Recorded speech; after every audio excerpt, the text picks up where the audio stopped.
అప్పట్లో తెలంగాణ కోసం తాటికొండ రాజన్న రాజీనామా చేస్తే ఈయన పిఆర్పి పార్టీలో ఉండే. ఈయన ఇంటికి పోయి సంజాయించి అప్పుడు ఈయనని పట్టుకొచ్చిన నేను బీఆర్ఎస్లకు. సో ఆనాటి జ్ఞాపకాలు. సో మిత్రులు రమేష్ గారితో పాటు పార్టీలో చేరుతున్నటువంటి బీజేపీ, కాంగ్రెస్, వివిధ పార్టీల నుంచి ఈరోజు బీఆర్ఎస్లో చేరుతున్నటువంటి సోదరీమణులు, మీడియా మిత్రులు అందరికీ నా హృదయపూర్వక నమస్కారాలు.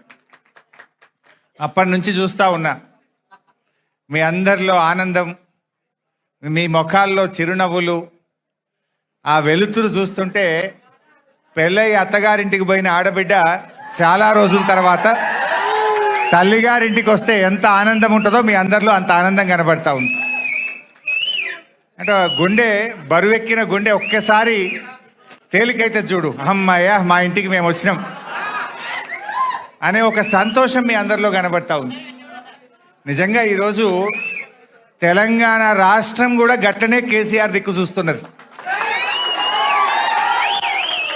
ఎందుకు 2 ఏళ్లలో తేలిపోయింది. ఏం కోల్పోయినామో ప్రజలు ఇలా అర్థం చేసుకుంటా ఉన్నారు. కేసీఆర్ అంటే ఒక నమ్మకం, కేసీఆర్ అంటే ఒక భరోసా, కేసీఆర్ అంటే ఒక భద్రత. కానీ 2 ఏళ్లలో ఆ భరోసా లేదు, ఆ భద్రత పోయింది. కేసీఆర్ ఉండగా వానకాలం పంట, యాసంగి పంట అంటే ఆటో డ్రైవర్కి చెప్తే ఇంటికాడ ఎరువు బస్తాలు వేసిపోతుండే. ఏనాడు ఎరువుల కొరత ఉండకపో. కేసీఆర్ ఉంటే ఒక నమ్మకం. కేసీఆర్ ఉంటే బరాబర్ టైం మీద రైతు బంధు పడుతుంది అని ఒక భద్రత ఉంటుండే రైతుకు. ఎందుకంటే కరోనా వచ్చినా, పెద్ద నోట్ల రద్దు జరిగినా రైతు బంధు మాత్రం ఆగలే. బరాబర్ రైతు బంధు రైతు అకౌంట్లో పడ్డది. ఒక భద్రత. ఒక ఆడబిడ్డ కాన్పు కోసం సర్కార్ దవాఖానకు పోతే బిడ్డ కాన్పు చేసి కేసీఆర్ కిట్ ఇచ్చి కడుపు నిండా అన్నం పెట్టి తల్లిని బిడ్డను ఆటో కిరాయి లేకుండా ఇంటికాడ దించుతాడు మా కేసీఆర్ అనే ఒక నమ్మకం, ఒక విశ్వాసం. రైతన్న రాత్రి మోటార్ పెట్టి వస్తే పొద్దున వరకు 24 గంటలు నాణ్యమైన కరెంటు బరాబర్ వస్తుంది అని బాయికాడికి మళ్ళా పోకుండా, చీకట్లో బాయికాడ పండవలసిన అవసరం లేకుండా 24 గంటల కరెంట్ ఇచ్చిన ఒక నమ్మకం కేసీఆర్ది. ఆడబిడ్డ పెళ్లి పెట్టుకుంటే నాకు ₹1,00,000 చెక్కు బరాబర్ టైం మీద వస్తుంది అనేటువంటి ఆడపిల్ల తల్లిలో ఒక ఆత్మగౌరవం, ఒక నమ్మకం ఉంటుండే. పిల్లల్ని గురుకుల పాఠశాలల్లో చదివిస్తే ఒక్కసారి ఎస్సీ, ఎస్టీ, బీసీ, మైనార్టీ గురుకుల స్కూల్లో సీటు దొరికిందంటే 6 లక్షల మంది పిల్లల తల్లిదండ్రుల్లో నా బిడ్డ జీవితంలో వెలుతురు వస్తుందనే ఒక నమ్మకం ఆ రోజు కేసీఆర్ పాలనలో ప్రజలకు దొరికింది. అది ఏ వర్గమైనా సరే, ఎస్సీ, ఎస్టీ, బీసీ, మైనారిటీ, రైతన్నలకు, విద్యార్థులకు, యువకులకు, మహిళలకు, అన్ని వర్గాల్లో ఒక నమ్మకం, ఒక విశ్వాసం, ఒక భద్రత నాటి కేసీఆర్ పాలనలో దొరికేది. కానీ 2 ఏళ్ల పాలనలో ఏమైంది? అంతా ఆగమాగం, సగం సగం. ఏది నమ్మకం లేదు.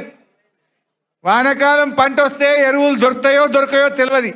చెప్పులు లైన్లో పెట్టే కాలం వచ్చింది.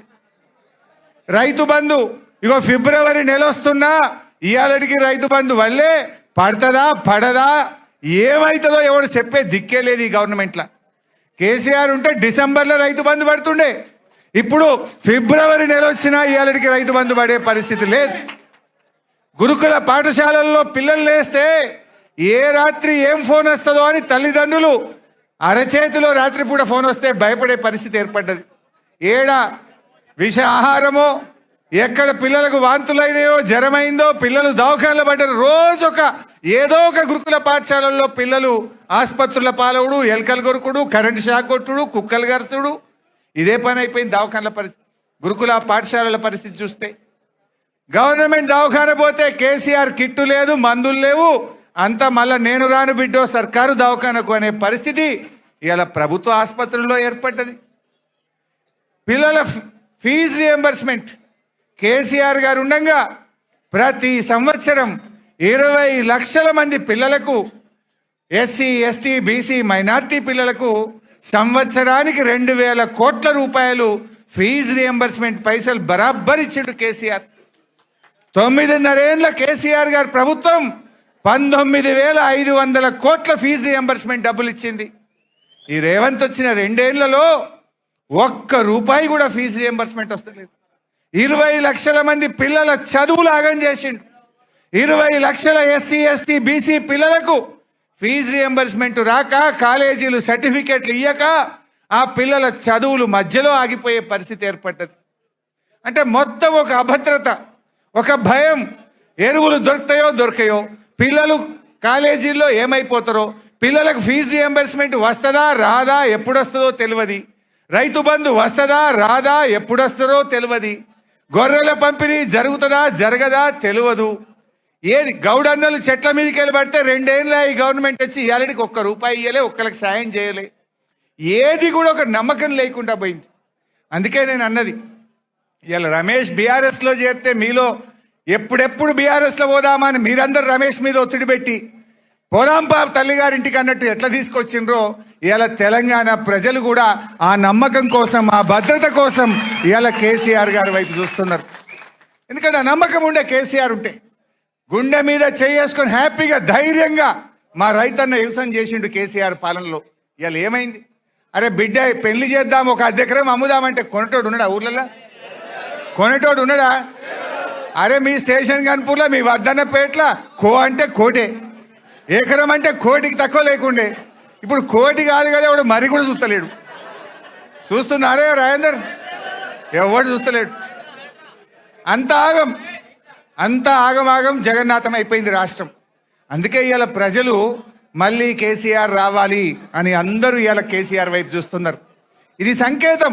ఆరు రమేష్ తల్లి గారింటికి రావడం అంటే ఈ రాష్ట్రంలో కాంగ్రెస్ మళ్ళీ గెలవదు. ఈ రాష్ట్రంలో బీజేపీకి స్థానం లేనే లేదు. మళ్ళీ కేసీఆర్ రావాలి అనడానికి ఈ జాయినింగ్ అనేది ఒక సంకేతంగా మనం భావించవచ్చు. నాకు తెలిసి ఇంకా ఏడాది పోతే కాంగ్రెస్ వాళ్ళు లైన్లు కడతారు, కానీ ఎవరిని తీసుకునేది ఉండదు. ఈ కాంగ్రెస్ దొంగల్ని తీసుకునేది ఉండదు. ఎందుకంటే మనం ఇలా అసలైన ఉద్యమకారులు, కార్యకర్తలు, మీలాంటి నాయకులు ఇవాళ కేసీఆర్ నాయకత్వంలో మనందరం కూడా కలిసి పనిచేద్దాం. రమేష్ చేరిక డెఫినెట్గా వర్ధన్నపేట మున్సిపాలిటీ మీద గులాబీ జెండా ఎగిరేయడానికి తప్పకుండా ఈ చేరిక ఎంతో బూస్ట్నిస్తుంది. రమేష్ కూడా అనుభవజ్ఞుడు, ఓపిక ఉన్నది, సంయమనం ఉన్నది. పాత కొత్త అందరినీ కలుపుకొని పోతాడు బ్రహ్మాండంగా. మా దయన్న నాయకత్వంలో వర్ధన్నపేట మీద జెండా ఎగిరేస్తాడు అనేటువంటి నమ్మకం నాకున్నది. కరెక్ట్ టైం మీద వచ్చిండు. ఇవాళ నామినేషన్లు స్టార్టు. మంచిగా అందరినీ కలుపుకొని పోండి, బ్రహ్మాండంగా చేద్దాం. ఇవాళ మన లక్ష్యం ఒక్కటే, వరంగల్లో 12కు 12. ఇప్పుడు మా పల్లన్న ఒక్కడే ఉన్నాడు జిల్లాలో. రేపు 12కు 12 స్థానాలు గెలవాలి, కేసీఆర్కు బహుమానంగా ఇవ్వాలి. మనది రాజకీయ పోరాటం కంటే కూడా రాష్ట్ర ప్రజల మీద, రాష్ట్ర ప్రజలకు జరుగుతున్న అన్యాయాలను ఇవాళ సవరించాలంటే ఒక్కటే పరిష్కారం, కేసీఆర్ ముఖ్యమంత్రి కావాలి. ఈ ప్రభుత్వానికి రేవంత్ రెడ్డికి పాలన చేతనైతే లేదని అర్థమైంది. ఏ ఒక్కటన్నా కరెక్ట్ ఉందా చెప్పండి. అరే రైతుల సంగతి, మొన్న యాసంగి బోనస్ ఎగ్గొట్టిండు. ఫిబ్రవరి వచ్చినా రైతు బంధు రాదు, పంటల బీమా పత్తా లేదు, ఎరువులు దొరకాయి. అరే పిల్లల చదువులు చూద్దామంటే పిల్లలేమో పుస్తకాలు చదవాల్సిన పిల్లలు దవాఖానల పాలవుతున్నారు. ఫీజు రియంబర్స్మెంట్ రాక పిల్లలు రోడ్ల మీద పడుతున్నారు. ఉద్యోగాలు రాకుండా, జాబ్ క్యాలెండర్ లేక పిల్లలు ఇలా రోడ్ల మీద పడుతున్నటువంటి పరిస్థితి ఏర్పడ్డది. ఏ ఒక్క వర్గం, అరే బీసీలకు నువ్వు 42% రిజర్వేషన్ అంటివి, బీసీలను మోసం చేస్తేవి. ఎస్సీలకు దళిత బంధు బంద్ అయిపోయాయి. గిరిజనులకు నువ్వు మంత్రే లేడు, చేసింది అసలే లేదా. ఏ వర్గానికి నువ్వు ఎవరికన్నా ఒక్కరికన్నా ఇచ్చిన మాట నిలబెట్టుకున్నది ఉన్నదా? ఒక్కరికన్నా నువ్వు చేసింది ఏమన్నా ఉన్నదా? ఏమనంటే ఆడవాళ్ళకు బస్సు ఫ్రీ అంటివి, మగవాళ్ళకు డబుల్ టికెట్ కొడుతుంది. నువ్వు చేసింది ఏముంది? ఆడవాళ్ళకు ఫ్రీ అంటివి, వాళ్ళకి డబుల్ కొట్టిండా లేదా? మగవాళ్ళకి డబుల్ చేస్తే ఆడికాడికి అయిపోయాయి. నువ్వు చేసింది ఏమున్నది? ఇవాళ దయచేసి అందుకే మనం కూడా ఈ రాష్ట్రం మళ్ళీ ఒక భరోసా కావాలి. ఈ రాష్ట్రానికి ప్రజలకు ఒక నమ్మకమైన నాయకుడు మళ్ళీ కేసీఆర్ను ముఖ్యమంత్రి చేయడం కోసం మనందరం కూడా కలిసికట్టుగా పనిచేద్దాం. మళ్ళీ బీఆర్ఎస్ ప్రభుత్వాన్ని తెచ్చుకొని ఈ రాష్ట్రం మళ్ళీ దేశానికి మార్గదర్శకంగా, ఈ దేశానికి ఆదర్శంగా, ఈ దేశానికి దిక్సూచిగా నాడు కేసీఆర్ ఎట్లా నిలిపిండో మళ్ళీ కేసీఆర్ నాయకత్వంలో తెలంగాణ గర్వపడే విధంగా, తెలంగాణ ముందుండే విధంగా కేసీఆర్ నాయకత్వాన్ని తెచ్చుకోవడానికి కలిసిమెలిసి కృషి చేద్దాం. జై తెలంగాణ.